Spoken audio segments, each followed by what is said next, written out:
What's going on, everybody? How y'all doing? Hey, look, before we get going, if you haven't already, make sure you can let me know if you see me, if you can't hear me, when my slides pop up, if you can see my slides or whatever it may be, uh, whatever it is that you have, what issues you're having, please let me know.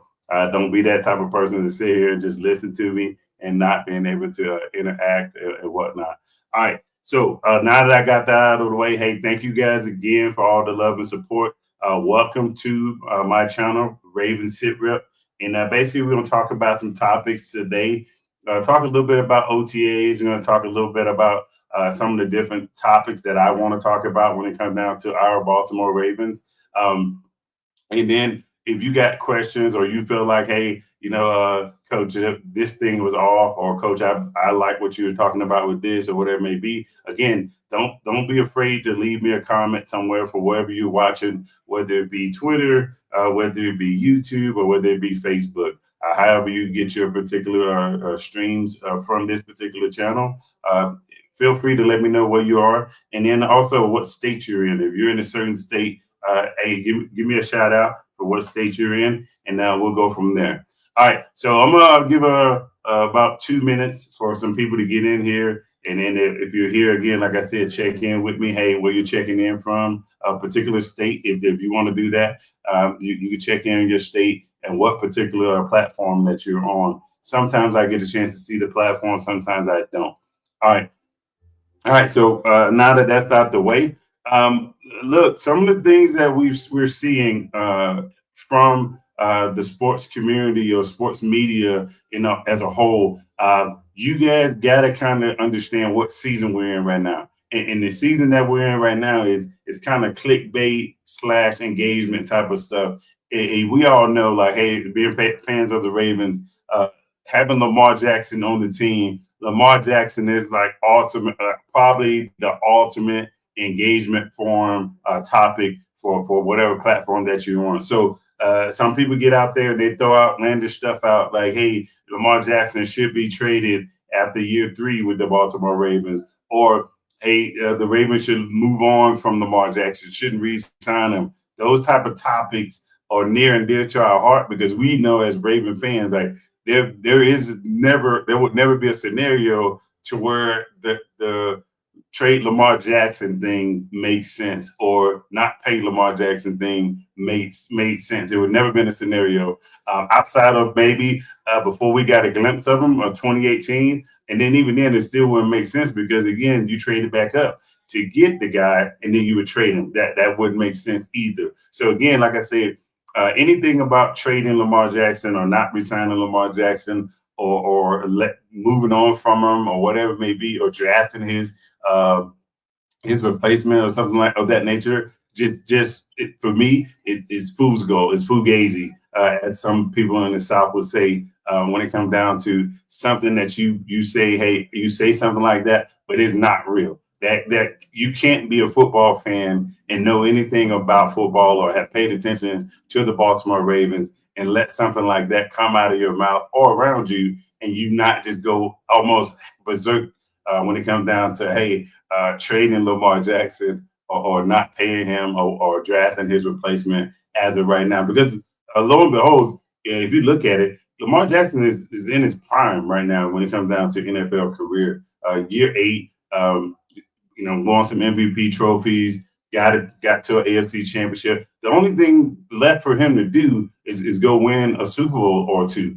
That's pretty much it when it comes down to Lamar Jackson and the trajectory of his career. Because if you sit and say, hey, I'm going to trade Lamar Jackson, or I want to come off Lamar Jackson, meaning, hey, I'm not going to re-sign him or whatever it may be, then you better have a definitive Super Bowl winning quarterback that you're trying to go after and do a one-for-one swap with them, or bring that particular person in from the draft. And then it's so hard to even think about that. Hey, I know this quarterback is a definite Super Bowl appearing quarterback or Super Bowl winning quarterback when I draft him, or when I acquire him in the free agency or whatever it may be, however you would come off of Lamar Jackson. So again, I'm not going to entertain that too much. It's just wild to even imagine, because again, it's one of those things that's just like, how and why do these people keep doing this each and every off season. And it's just for me, I can only wrap my head around it and say that it is engagement forming at its best, because again, there's no particular reason why I would come off of Lamar Jackson at this point in his career. So, all right. So again, if you haven't already, be sure to like, comment, share, subscribe, whatever it is.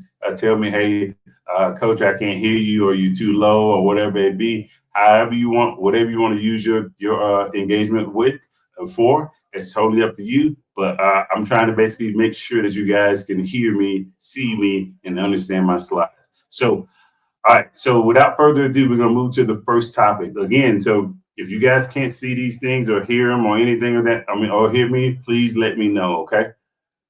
All right. To the stage. All right. So here we go. First things first, man. Right out the shoot, we going with Rashad Bateman. Look, listen, he got extended, average 12 million per year. I think that's a steal. Some people, depending on who you ask, some people said, hey, he's not worth it. He's not worth that 12 million. Some people are saying, hey, it's kind of an overpay. Some people also say, "Hey, it was a sweet spot." Some people say we got a garage sale for a wide receiver number two. For me, I say yes, it was absolutely worth it. And here's the reason why: is I put two guys up here on this graphic, and those two particular guys are the measuring sticks. And I know Jordan Addison is on a rookie contract or whatnot, but I looked at it when it comes down to the productivity. The guy has a similar around type of catches or in the same kind of ballpark or yards or whatever it may be. So that's what I kind of went for when it comes down to the two different ends of the spectrum. A lot of touchdowns or a lot of catches or about the same amount of yards and whatnot. And the difference between these three guys right here, right, is on the field percentage, right? On the field percentage, as you guys can see, the production, the 9 touchdowns for Bateman is right on par with T. Higgins and Jordan Addison.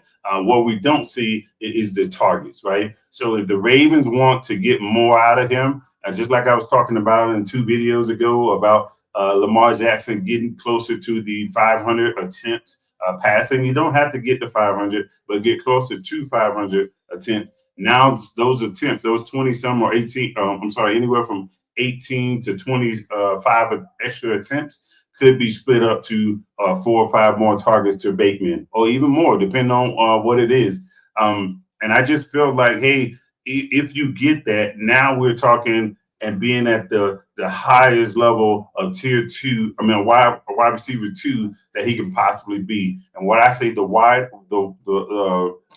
top tier of the wide receiver 2 realm is because you look at T. Higgins, and I can almost assure you, most fans that you would talk, unless you're biased, most fans that you talk to is they think, hey, T. Higgins is probably the tier, probably the closest thing to a wide receiver 2, if you will. Because at times, I'm gonna be honest with you, they're a wide receiver 1A and 1B in certain games, in certain matchups that they have. So when it comes down to him and Jamar Chase, they kind of feed off each other. And I just feel like, hey, a guy that's getting 109 targets, that's a really good spot to be in. Not saying Bateman has to get 109 targets, because then I think that's going to slowly take away from the tight end room or other wide receivers and whatnot. And we kind of want what I kind of want. I don't want a guy that I got to target 150 times like we did with Hollywood Brown. And then against Hollywood Brown, I just felt like we have guys on the team now that are more worthy to get their fair share of targets and chances to be productive in the offense, to where we don't have to do that.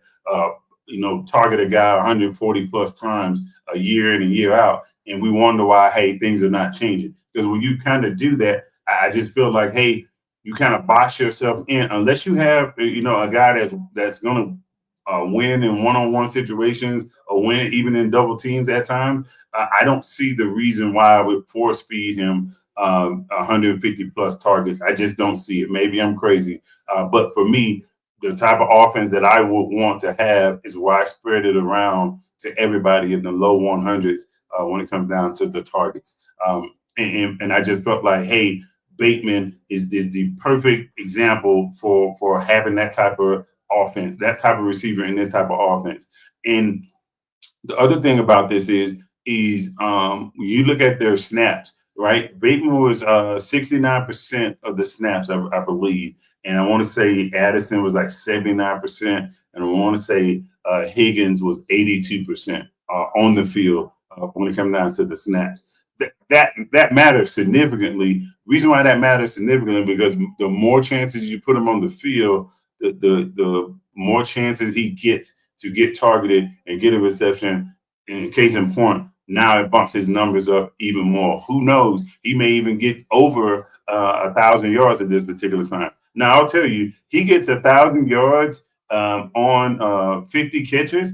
That would be crazy. That would be super crazy to have that type of production at a guy that does not warrant the top three targets when it comes down to targets as far as the receiving options, including the tight ends. If he's the third guy, third most targeted guy, and he has 1,000 yards, that again, that is overproducing for what we expect from him. And at the end of the day, I believe it is worth it.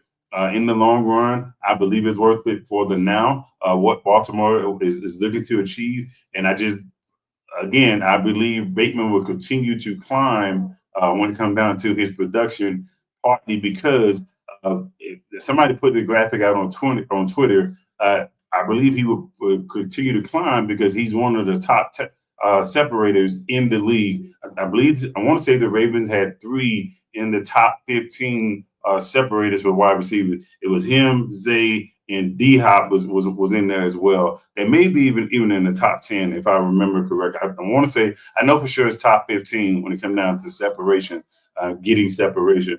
So all he has to do is continue to have his hands and the wherewithal to bring the ball in, whether it be a difficulty catch or whether it be just a routine catch. Because we have had some times to where Bateman has had a drop or two, and some fans, were mad at it that hey, Bateman always dropped the ball. But if you look at it, in three of his seasons, he's had the same amount of drops. I want to say he had four drops in three out of his 5 seasons so far.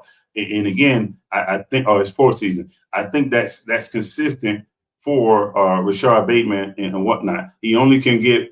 Well, I won't say he only can, but he can get better. If he was to have two drops or one drop, who knows? Does that mean it's another touchdown? Does that mean it's another 100 yards or whatnot? Because again, if you eliminate those drops to where it's two or less per season, I just feel like again, what are those two other catches leading to? Is it 50 more yards? Is it two touchdowns? It's a lot of different things that they could be. And if he is able to get his catch percentage above the 65%, like he was in his first year, I just feel like along with these targets, he could really, really blossom into something very, very, very special for the Baltimore Ravens, especially if we stay constructed like we currently are with the two threats of the tight end in the tight end room as well. So all right, so what do you guys think? Do you think this was an overpay? Do you think it was a panic move by the Baltimore Ravens? Do you think it was a right timing, right price?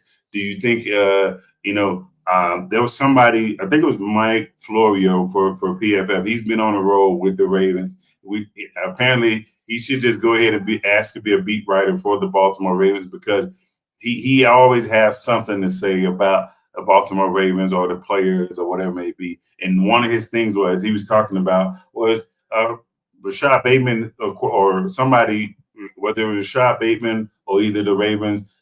Apparently, Bateman was supposed to be getting traded. It was to the Cowboys, it was to the Jets, it was possibly to the Vikings. There's a lot of different things that's been put out there. And again, it's a rumor, and it's just like I told you guys at the beginning of this video. It's engagement era right now. Is what it is. I'm trying to get as many clicks as I can, and let me say some of the most outlandish stuff. Doesn't matter if it ever gets proven or whatnot, or if I'm able to trace it down to a source. It just matters if I put it out there and I get you guys to click it and read it, or get mad at it, and then you repost it. You basically look. You're farming out for engagement, and you're getting what you want. To where now I say this thing, and then before you know it, that particular post itself is going viral because all the Raven content creators are reposting it, coming up with videos for that, either going with it or against it or debating it or whatever it may be. At the end of the day, take it for what it's worth. Hey, look, you said it.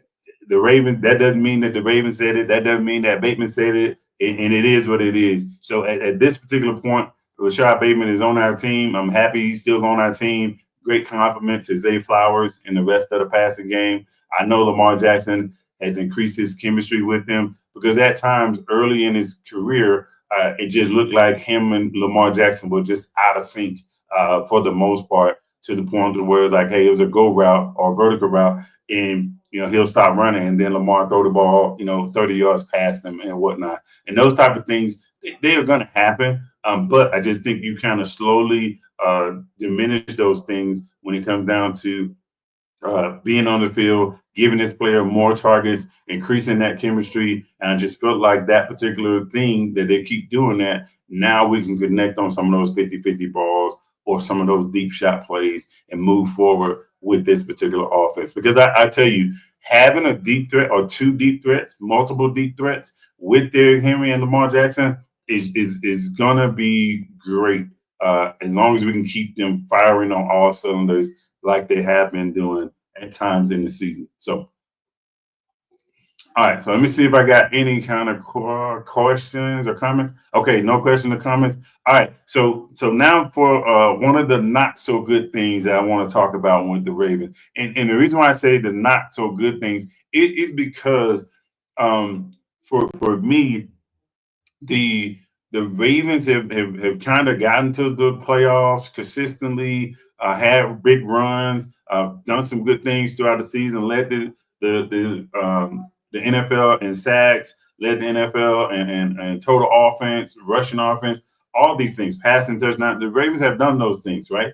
But when we get to the playoffs, we sort of kind of go into this cocoon, if you will, this mediocrity cocoon. And what I mean by mediocrity cocoon, I'm not talking about the Ravens as a whole. I'm talking about a certain particular entity of the game. And one of the entities of the game is turnovers, right?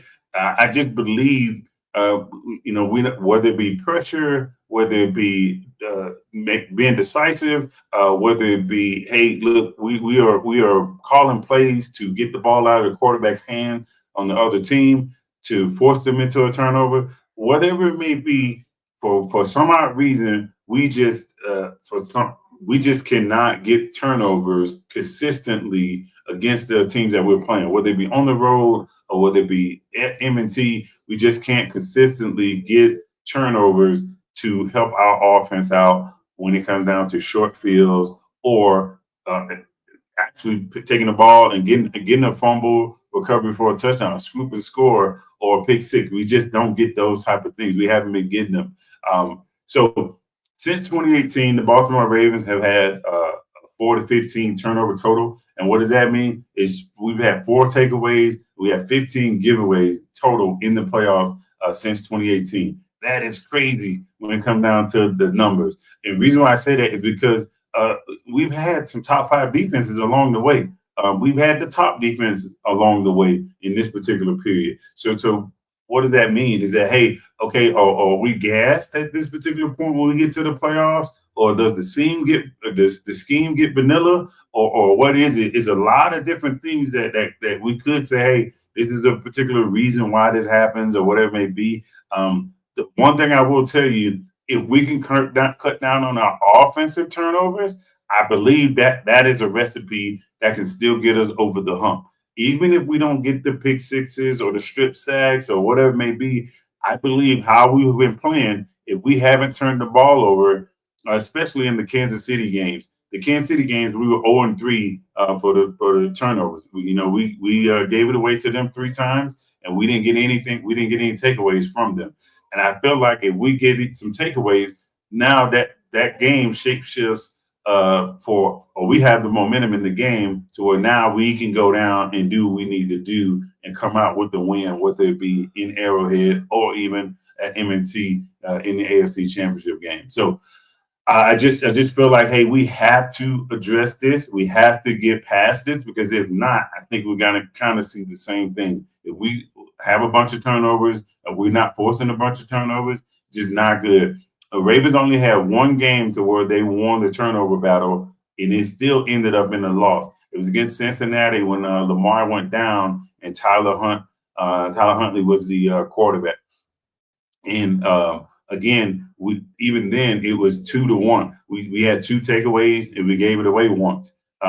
So again, I just felt like, hey, we have to address that, take care of the ball better in the playoffs, and then if we can take care of the ball better than the playoffs, I believe that kind of don't allow us to beat ourselves. And we don't allow ourselves to beat ourselves. Now, and I'm not saying the other team didn't do their job. The other team did do their job. What I'm sitting here saying, though, is that, hey, we have to be more cognizant of that and saying, hey, look, we know if we turn the ball over or lose the turnover battle, we know it's not a good recipe for success. And that's pretty much any team.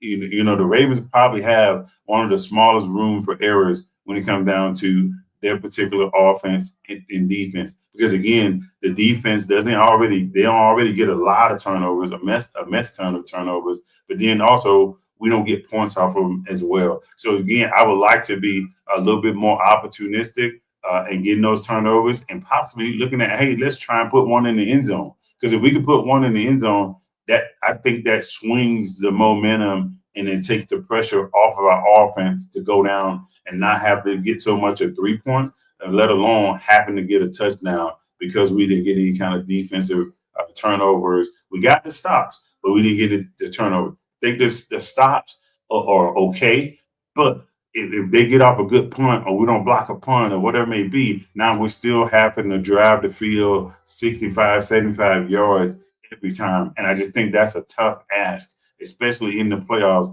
as teams get more and more film on you and you're there with them. And now we're saying, hey, look, we need this particular play. There is no guaranteed go to when it comes down to a certain play or whatnot. So I just feel like, hey, again, not having those defensive turnovers and putting one possibly in the end zone, I just felt like you increased the pressure on your offense, not having that complementary football being played as you need it when you need it the most. AFC Championship, you don't get a turnover. That's crazy, especially knowing that you got multiple turnovers. Having multiple turnovers and you don't get one of your own, I just feel like that's a really, really hard battle to overcome in the heat of the moment against a multiple time Super Bowl winner against the Kansas City Chiefs. I just felt like that was a tough ask to try and overcome. This is not like you're playing then against the Jets or the Browns, but you're not playing the Jets or the Browns in week 1 or 2. That's not the same magnitude. So I just felt like, again, that's a lot to ask to overcome in the playoffs, multiple turnovers, and you're down by 7 or 10 points or whatever it may be. I just think we got to stop doing that offensively to our team. And then the last part about it is the defense. When we come up with a certain scheme or whatever it may be, I want that scheme to be as sound as possible to where now it's like, hey, look, we can get a pick and take it to the house. Like when we played against the Steelers and we got that Marlon Humphrey got that pick six. Look, I was over the moon because I was happy just to see a defensive player with the mindset of, hey, I want to get in the end zone. Okay, I want to get the ball in the end zone, not because of, hey, I want to just score, but because, hey, look, I know this is going to alleviate pressure off of the offense. And not sitting there saying I want the offense to get complacent. What I am sitting here saying is that, hey, if we can play complementary football like that, that's going to make the Ravens harder to beat. Because now if I score a touchdown I score a touchdown offensively. I turn around, I get an interception, give the give the offense a short field. That's 40 yards. We get another touchdown off of that. That's 14 points. That's a 14-point swing right there. 14-point swing. If that happens in the second half of a game, that changes the dynamics of that particular team's game plan trying to come back. Meaning, hey, guess what? Okay, I got to abandon the run game if it's in the third quarter or close to the end of the third quarter, and these guys are up by 14 points on me. Some teams will panic. Not sitting there saying any team that we played would have panicked. What I am saying though, that changes how you call your plays offensively to try and get back into the game. And then what it does for the Ravens, if they get the ball back up 14, late third quarter, early fourth quarter, now we're talking about, hey, look, man, I'm gonna line up my best run package, and you're gonna have to show me you can stop me 3 or 4 times, depending on where we are. If you can stop me 3 or 4 times consistently for the next 10 to 14 plays, and if you can stop me multiple times doing this, I'm okay with that. But this is where we are always talked about it. The Ravens can't play with their food. When they get in this particular situation, if they ever get into a particular situation, look, hey, Zay Flowers, Rashad Bateman, I love y'all. However, we're about to pound the rock. We're about to pound the rock. Here's the reason why. I want them to quit mentally. I want them mentally to quit. Physically, they may not quit. They may still be out there running around. But I want this particular team to quit. I want them to have the mentality of, hey, you know what? I'm good. No mas. I don't want no more of this. I'm good. Thank you for coming out to M&T Bank Stadium or even wherever they would be. Thank you for coming there. But hey, the Ravens are too much. That's what I want. I want them to be dominant, uh, almost like a bully. Okay, when it comes down to it, hey, if it's 12 personnel and we gotta run you out of what it is you think you can do to us, I'm okay with that. If we're up 14 points late third, early fourth quarter, and we go into a 12 personnel look, and we just, hey, dinking and dunking with the tight ends and running the ball with Henry and Lamar and company, I'm okay with that 100%. I don't have, look, listen, I don't have to be, or I don't want to see the Ravens try and win the game by 50, right? I would just want to see them win. That's all I want. I want to see them win consistently in the playoffs. And if that means, hey, we get up a lead and we transform into this old school, grind it out type of team, I'm okay with that because guess what? The Ravens are equipped to do so. The Ravens are equipped to do so to get up, get a lead, and then just say, hey, look, we just going to bludgeon you for the rest of the football game to where you feel like, hey, you know what? Every pick I have next year, if I have 7 picks, 3 of those picks are going to be defensive tackles that can stop the run game because I don't never want to be in this situation again against the Ravens. So that's what I want to see from our Baltimore Ravens if we get in that particular predicament in the playoffs. All right. So again, if you guys are here for the first time, please let me know you're here for the first time. You can say, "What's up, Coach? How you doing?" Or I can't see your slides, or whatever it may be. At least I know, hey, you guys are watching actively, and you liking some of the stuff that you're hearing. If not, it's okay. You want to watch the playback? That's fine too. It's 100% okay with me. Just let me know if you can see my slides and you can hear me, and then we can go from there. All right. So moving right along, move to the next topic. All right, so the next topic was our guy Derrick Henry, man, wants to become an actor, and to the point to where he made a bet with Adam Sandler. Hey, look, if you get up, you get 2,000 yards in a season in 2025, I'm going to put you in a movie. Hey, Happy Gilmore 3, Billy Madison 3, or no, Grown Ups 3. Yeah, because Grown Ups 2 came out already. So Grown Ups 3 or Happy Gilmore 3. Hey, man, who knows, man? Maybe Derrick Henry will get a significant role. And then next thing you know, it's a great transition for him once he's done playing football to be an actor. Do I think 2,000 yards is possible? Look, I can't sit here and say definitively, no, it's not possible because as you guys look at this particular graphic, right, these are the top rushing defense from the lowest average, which obviously is Baltimore Ravens, to the highest, which is who gave up the most, which is Carolina. It's still crazy to me, 179 rushing yards given up in a season on average. That's bananas to me. But as you see, we play some tough defenses with the likes of Detroit, Green Bay, and then we play some. Okay, they're kind of in the middle of the pack, or kind of just above average with the Pittsburgh Steelers. And then you got to also understand, like, you know, these teams have addressed their particular issues with the run game, so they're not going to just sit back and just let us go for 246, 250, or 270, or even 300. They're not going to just let that happen, right? So we got to basically be smart about how we do business, because if you look at the New England Patriots, right, towards the bottom half of the rushing yards allowed, we would be crazy to just automatically think, hey, the New England Patriots are going to give that up. And the reason why I say that, part of it is because these guys are going to be healthier than what they were, right? Because I know the Patriots dealt with a bunch of injuries, particularly along the defensive line in the secondary. And I just feel like some of those guys will come back and probably be ready to go. So I expect that number to get drop a little bit when it comes down to them being rated this high with the 131.4. I would imagine they'll probably get down closer to the 110 mark, right where Pittsburgh is at number 11. And I just feel like, again, if we can have a couple of games to where, hey, Henry gets over 250 and then he's kind of resting, whether it be third quarter or early fourth quarter, I feel like this becomes a more of a reality than a situation where we just dreaming about it. He could have had 2,000 yards last year, if the Ravens, again, like I said, don't start playing with their food.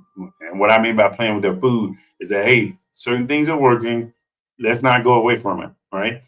Unless Derrick Henry is telling you, hey, look, I'm gassed or I need a blow or something of that nature, hey, man, we're not even thinking about trying to get cute.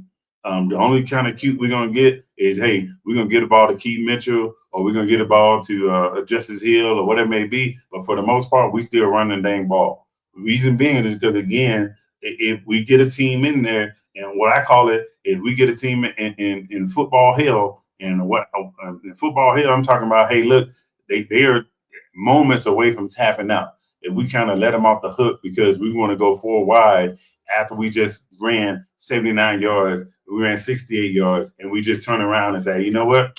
All right, man, it's a great time. We're on the 15-yard line. We're going to go four wide, and we're going to throw the ball in the end zone trying to get cute. Absolutely not. No. Absolutely. We're going to do what got us there. That's what I want. I want us to continue to, hey, do what got us there until people can show that they can stop it. Okay? Because until you can show that you can stop it, I'm not going away from it. That's just me as a coach. I'm never going to go away from something that I know you can't stop. I may stop one particular play or giving it to a certain player, but for the most part, that particular player is going to get that ball as much as I can give it to him. As much as I can give it to him, as many times I can give it to him, as much as much as he can handle physical on his body wise. Hey, look, if you want to run 40 times, let's go. We run it 40 times. But I don't care if we finish the game with what was that? I think it was the Patriots and the Bills. I think they had like 3 pass attempts in the whole game, and they end up winning the game or whatnot. So again, I wouldn't care if it ended up like that. And I know for a fact Lamar Jackson wouldn't have an issue with it either if he basically saying, hey, look, we're going to win the game by 10, 15 points or 4 points or 5 points. But hey, we don't have to do nothing crazy to win the game. If that's what we want, I'm okay with that. And I know for a fact most of those players on the team are the same way. Look, I just want to win. I don't care how we win. I just want to win. So again, if you guys are out there and you think Derrick Henry can get another 2,000-yard season, let me know. You know, if you think he can get it, you think this is a far fetched, or do you believe that, hey, you know what, given the right amount of carries in certain games, you believe that, hey, this is more than possible. Now, I will tell you, Derrick Henry is on the wrong side of history, right? Not saying history can be broken, because history is made to be broken, right? That's the old saying. But no running back in NFL history has rushed for 2,000-yard seasons in NFL history. Just never happened. Partly because, again, most teams, let's say in week 1 to 8, you rattle off, a couple 200-yard games, you get over 1,000 yards and whatnot. What's going to happen is teams are going to say, you know what, we don't care. You're not beating us because at that point, it's like, hey, okay, the optics is saying, hey, look, you're trying to make me look bad. Because it's one thing to have Randy Moss on your team, to have Calvin Johnson on your team. It's one thing to have those dynamic players and those quarterbacks and those guys just get hot. It's one thing to say, hey, look, you know what, man, we just can't cover a guy because the guy runs a 4.3 40 or 4.2 9 40 or whatever it may be, and we can't get him. We can't press him up. So he's just getting a free release, and he gets that free release. He just out muscling our guys. But there's a whole nother monster to say, hey, all 11 that you put out there can't do nothing about my run game. And that running back starts 4 or 5 yards deep behind the line of scrimmage. And you have a running start to try and get to him, and you can't get to him no matter what you do. That's a whole nother monster to be a part of. And I just think no particular defensive coordinator wants to be in that predicament. Because again, if you're in that predicament, one or two things happen, especially if it's multiple games in a year and you get ran over like that. Either you have to do some adjustments or you don't have a job there that much longer after the season is over because you surrendered 300 plus yards or 290, 270 in multiple touchdowns against your division rival. So if you start to see those type of things, again, you as a defensive coordinator start counting your days, or you may want to start pulling your pictures off the wall in your office because again, if you start giving up 300 yards plus to your division rival, especially late in the season, I just don't see how they're going to keep you around when it comes down to surrendering the run game. But I'm rooting for King Henry to get this done. I believe he could do it. It's just how are the Ravens going to start? If the Ravens going to start and kind of dibble and dabble with their food like they kind of did last year, the first part of the season, then now this glimpses of this can slowly start to diminish because again, I just believe like, hey, the Ravens have to get in their identity early and stay in their identity and not come out of it because they think they're thinking too much.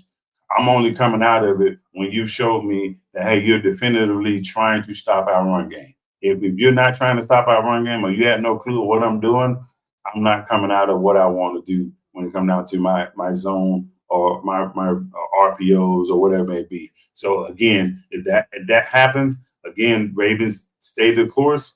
But then again, if some teams come out and say, hey, look, we're going to load the box with as many as we can, 8, 9, or whatever it may be, and then have some people drop out of the box on the snap. If the Ravens are having teams do that, then again, I will understand it if he struggles to get to this 2,000 yards mark. I'm not sitting there saying it's a guarantee. What I am sitting here saying that, hey, it's possible. It's possible because as you guys see, these teams, some of these teams that we play, the Clevelands, the New Englands, if they finish anywhere near where they finished, Chicago's, even the Rams, if they finish anywhere where they finished last year, rushing wise, now we're talking, hey, those are the type of games where we can force feed the ball as much as we can to Henry and then let him do what he need to do. Especially if Henry has a game or two to where it's like, hey, I'm under 20 carries, but I'm over 200 yards.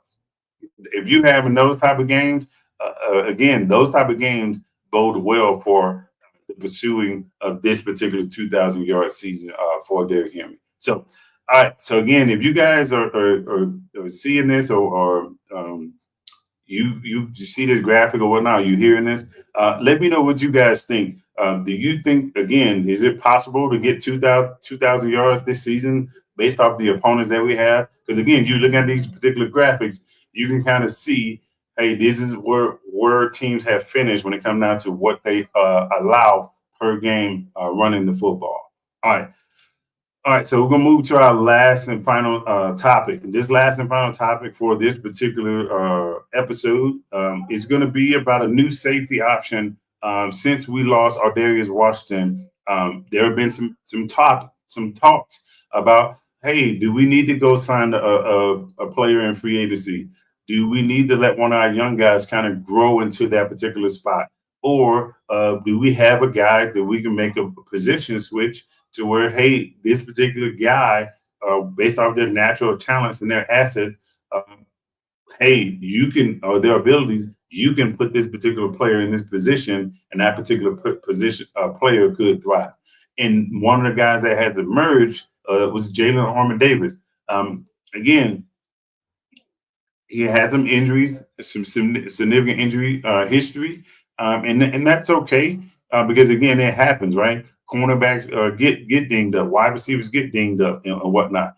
I think this would be a great move. Here's the reason why: based off of what he was naturally doing in Alabama, I believe that hey, he could transition well to be a safety.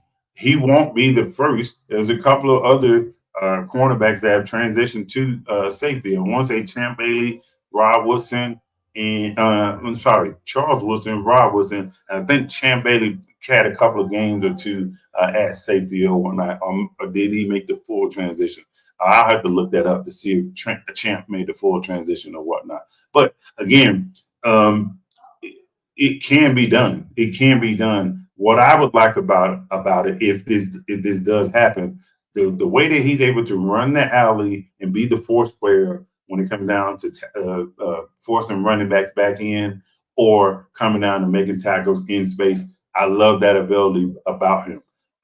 The other thing about this is I just feel like, hey, once gets going, there's not a lot of a quick twitch movement initially for him when it comes down to breaking with wide receivers and whatnot. I just believe you can kind of prolong his career a little bit more. And I just believe, like, hey, if we put this guy on the field and he's anywhere near as smart as Zach Orr is saying that he is, I just believe this bodes well for both Jalen Armand Davis and the Baltimore Ravens as we come up with what we need to do with our Darius Washington. The one thing that I don't like about it, let's just say he does come up and he's lights out as a safety. Now we put ourselves in a dilemma with our Darius Washington, right? So now we got to pick or choose our Darius Washington or Jalen Arvin Davis. If he comes out and let's just say for some odd reason, I know they were just giving him reps in OTAs, but if he's a legit option, and let's just say, hey, from week 8 on, we put him in at safety and let him go do his thing. Because for whatever reason, whoever the safety choice is from week 1 to 7 is just not been giving us what we need to get. And he comes in, and we notice there's a significant difference in the defense, the back end of the defense, particularly. I just feel like now we put ourselves in a dilemma come next year with our Darius Washington and him, if that is the particular situation that we find ourselves. Which again, not a bad situation to be in because you want to have multiple options to do that can be do multiple things for different positions and whatnot. That's a good thing to have in my eyes. And the reason why I say that's a good thing to have because you eliminate the single point of failures in your particular scheme and whatnot. And you don't have to second guess anything. If I got to move some people around, can this particular player do what my starter can do or the guy that's been playing there has done up until the point? And the answer is not definitively no, they can't do it. I just feel like as you get closer to the yes, now that just makes you that much more versatile as a defensive coordinator. So I know you guys can read, but I'm gonna read some of this when it comes down to it. And it's kind of like what I think. You want to get your best 11 guys on the field. Defensive coordinator Zach Orr said in the secondary, most of the time you're going to have at least 5 DBs on the field, sometimes 6, maybe 7. And I think again, this is where that comes into play, right? Because you got four wide receivers, you go 4 wide, we want to roll with these 3 safeties. This is where this helps us because this particular guy has cornerback experience. So now teams can't scheme this up. Hey, this is a safety. He doesn't have the hips. He doesn't have the speed or whatever the cornerback. Well, with this guy, he had some reps at cornerback, and I just felt like, hey, this would transition very, very well if he can stay healthy, and this will kind of catch some teams off guard, not realizing, hey, this safety can move like a cornerback. And if that safety can move like a cornerback, now we're talking, oh, wait a minute, that dude can actually go get this particular pass that I'm about to throw across the middle or in the deep third or whatever it may be, and that particular safety can walk it down and make the play on the ball and whatnot.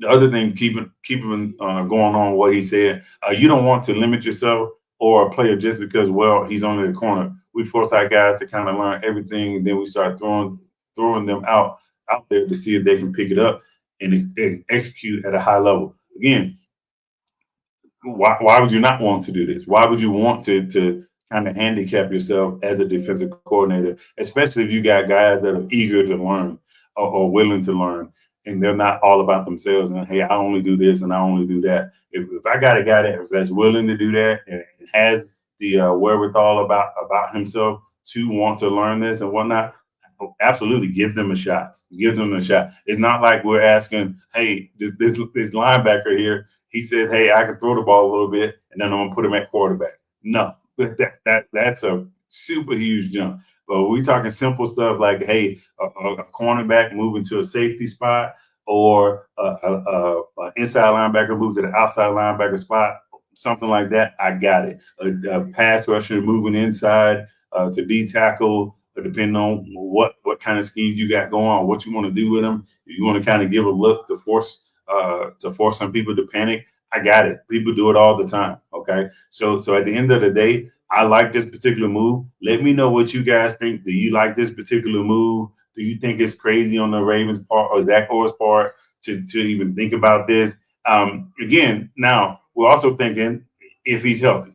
If obviously if he's not healthy, of course this is not an issue. It's not gonna work out. But if he's healthy and he's able to go, I just believe this is just going to help his career. He's going to basically prolong it a lot longer by transitioning to safety versus staying at cornerback. Not saying he couldn't do it. I just felt like his injuries were the reason why he was not able to be on the field and to really show what he's able to do. So I believe this transition to safety will kind of help highlight his abilities and again, like I said, save much more of his career than what we were able to see thus far. All right. So that was pretty much it for this particular episode. Now I'm going to talk a little bit about OTAs and some of the things that we're seeing. Jalen Armour Davis was one of the standouts from OTAs. Obviously the move to safety highlighted some stuff that he was able to do. I kind of knew he was already able to do it. Having watched Alabama football through and through, I kind of know, hey, this guy has that type of skill set, and I'm happy for him if he's able to do this and do it successfully. I'm not going to be one of those guys that, hey, Jaden Armour Davis, he sucks, yada yada yada, so forth and so on. Because again, just because he wasn't, a healthy DB or a good DB like most of us want every defensive back to be prime time. Even though he wasn't prime time or Champ Bailey or nothing of that nature, I'm still gonna give him a benefit of the doubt moving back to safety because again, that may be something that he particularly needs, and he's able to process football better from the safety standpoint versus the cornerback standpoint. So I'm not going to be that particular person to say, "Oh man, it sucks. I don't know why we're doing it. Zach Orr needs to be fired." I'm never going to be like that. All right. Some of the other players that were stand out, our new kicker, Tyler Luke. Look, listen to me. A lot of people said, he had a big leg and whatnot. And going 6 for 6 with a 60-yarder, that's huge, right? That's huge for him being a young player, building up his confidence. I got it. Is not the real deal right now.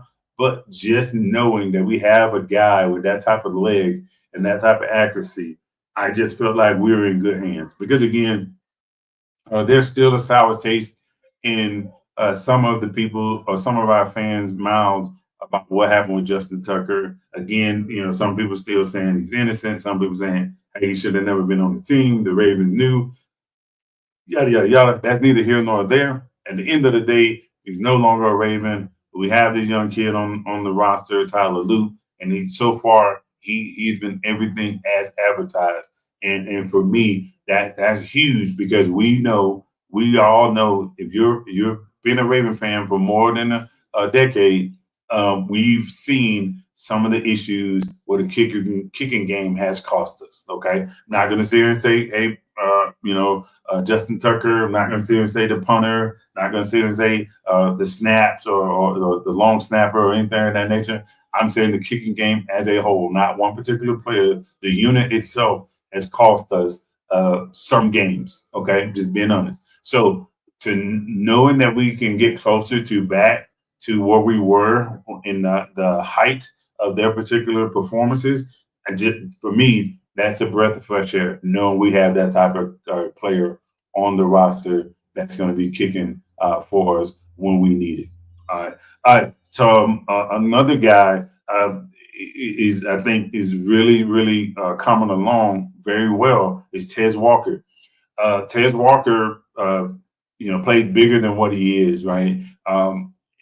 This kid has the potential to really help the Ravens offense. And I believe, if they give him a fair shot and he has his moments to where, hey, football slows down for him, I just believe now that third option or that fourth option is a legitimate threat for the Baltimore Ravens. And I just think having that at your disposal in the passing game, that just means like, hey, man, the Ravens can really have the top passing and the top rushing offense once again in the season.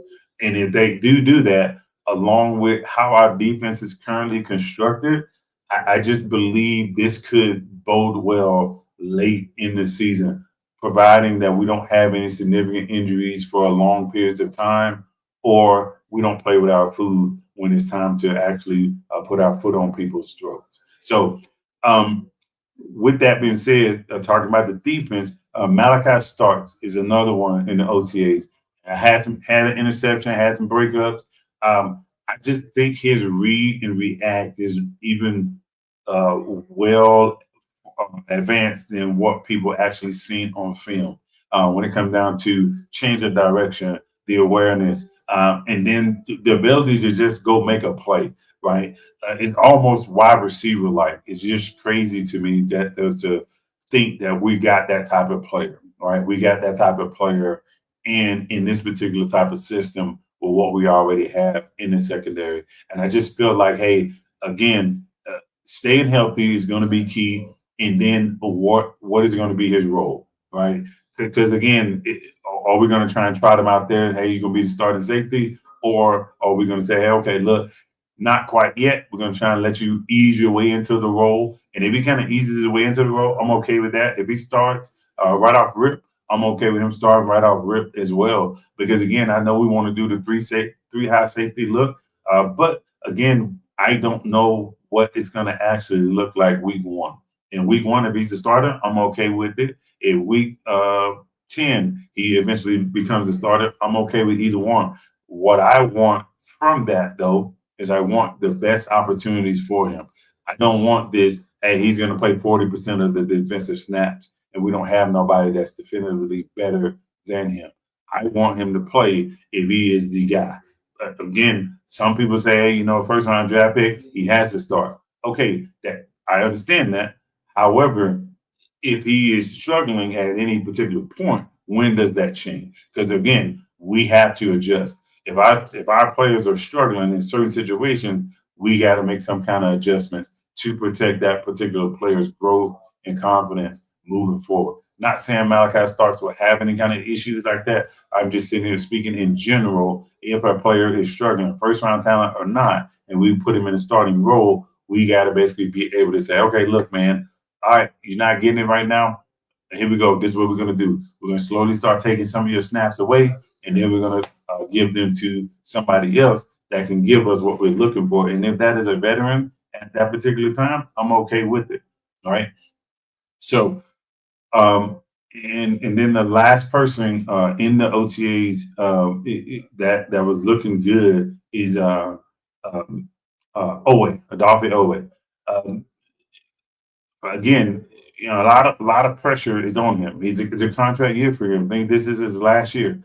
Again, like I was telling some people on Twitter, if this young man gets 12 plus sacks, it's going to be kind of hard to have him walk away from the Baltimore Ravens.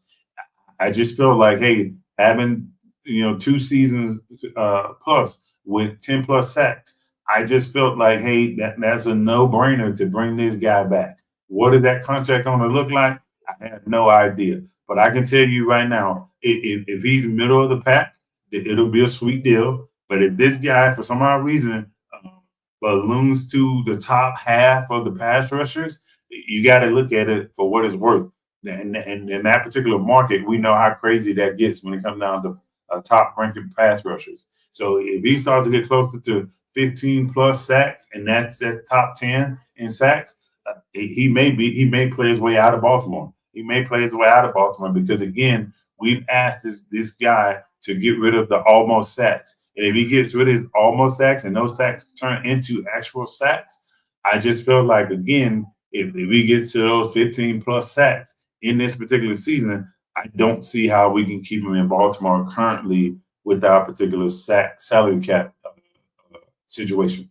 So, all right. So that is pretty much it for the episode. So again, if you guys got any questions or any kind of comments or anything, oh, somebody gave him a quarterback. Oh yeah. Road part. I agree. I agree with that. Yeah, the two turnovers in Lamar Jackson led playoff game is criminal. Again, like I said, if we take care of the ball, that game is different.